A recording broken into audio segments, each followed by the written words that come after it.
नमस्कार दोस्तों, मैं आपका दोस्त जयप्रकाश। स्वागत है आप सभी का हमारे YouTube चैनल पर। तो चलिए दोस्तों, चर्चा करते हैं एक ऐसे वृक्ष के बारे में जो ये भारतवर्ष में सब जगह ही पाए जाने वाला ये बरगद का पेड़ है, जिसे बड़ और वट भी कहा जाता है। इसे बच्चा, बूढ़ा हो या जवान, कोई भी व्यक्ति ऐसा नहीं होगा जो इसे न जानता हो। और ये समस्त भारत में पाए जाने वाला, भारत का गौरव बढ़ाने वाला यह वृक्ष हर जगह ही पाया जाता है। और इस वृक्ष की जितनी भी प्रशंसा की जाए उतना ही कम है। हिंदुओं की धार्मिक आस्था का मानो यह प्रतीक सा है। प्राचीन काल से ही ऋषि मुनि और योगियों का तो यह संगी साथी रहा है। आंधी हो या तूफान, ये जैसे किसी महान योद्धा की तरह खड़ा रहता है और सदियों से तनकर खड़े रहने के और अपने बल का परिचय देता रहता है। तैसे ही इसके गुण भी हैं। तो बात आई गुणों की, तो गुणों के बारे में बताना चाहूँगा। यह पित्त शामक, रक्त शोधक और शोथहर यानी कि सूजन को हटाने वाला, और रक्त पित्तहर यानी कि नक्सीर को हटाने वाला, और शुक्र स्तंभक होता है, गर्भाशय शोधक होता है, और साथ ही ये बलकारक भी होता है। इसकी तासीर शीतल होती है। और बात करते हैं तृष्णा की, तो तृष्णा जो है, पित्त की गर्मी की वजह से कईयों को प्यास की शिकायत हो जाती है, बार पानी पीने की इच्छा होती है, तो उससे यह तृष्णा रोग भी हट जाता है। और सर्दी और मूर्छा को तो ये दूर करता ही है। इसके फल शीतल, बलवर्धक तथा शुक्रवर्धक होते हैं।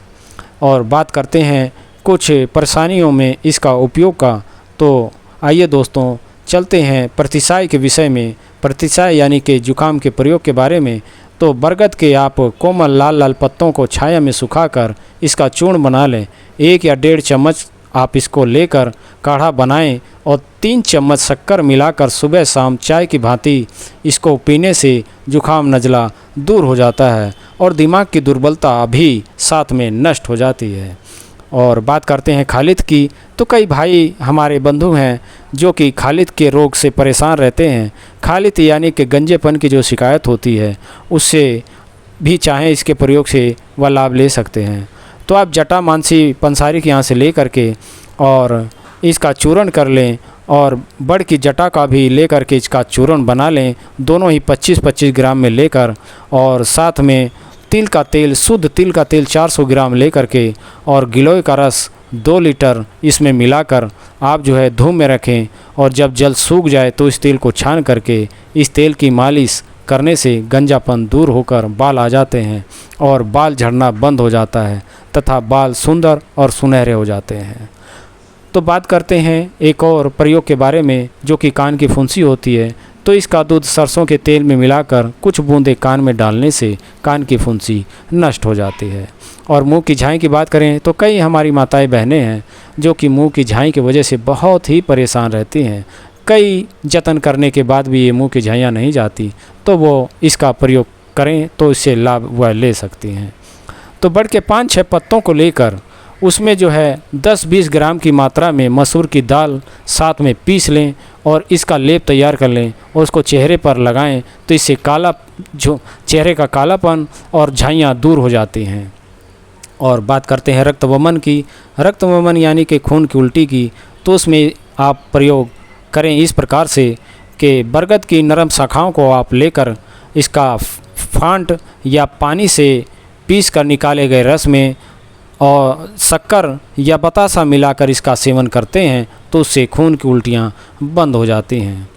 और बात करते हैं पुरुषों की बल वृद्धि के लिए, तो इसके फलों को छाया में सुखाए हुए, हवादार छाया में सुखाए फलों को लेकर के इसका बारीक चूर्ण बना लें और इसके बराबर मिश्री मिलाकर 5-6 ग्राम की मात्रा में सुबह गुनगुने दूध के साथ अगर इसका सेवन करते हैं, तो उससे बल वीर्य की वृद्धि होती है और वीर्य का पतलापन और शीघ्र पतन के विकार जो भी होते हैं वह दूर हो जाते हैं और पौरुष शक्ति बढ़ जाती है और जीवन आनंदमयी हो जाता है।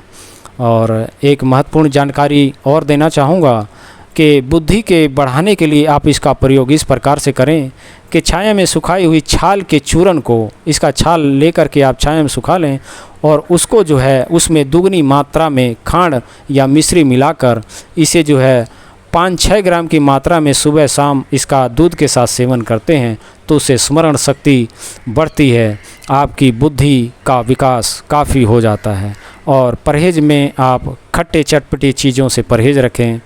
और इसी के साथ ही मैं आपसे ये विदा लेना चाहूँगा, तो साथ में ये विनती भी करूँगा कि मेरे यह वीडियो आपको पसंद आया तो कृपया कर लाइक, शेयर और सब्सक्राइब करना ना भूलें और बेल आइकन को ज़रूर प्रेस कर लें ताकि आने वाली हर वीडियो आप तक पहुंचती रहे। इसी के साथ ही मैं आपसे विदा चाहता हूं। नमस्कार, जय हिंद, जय भारत।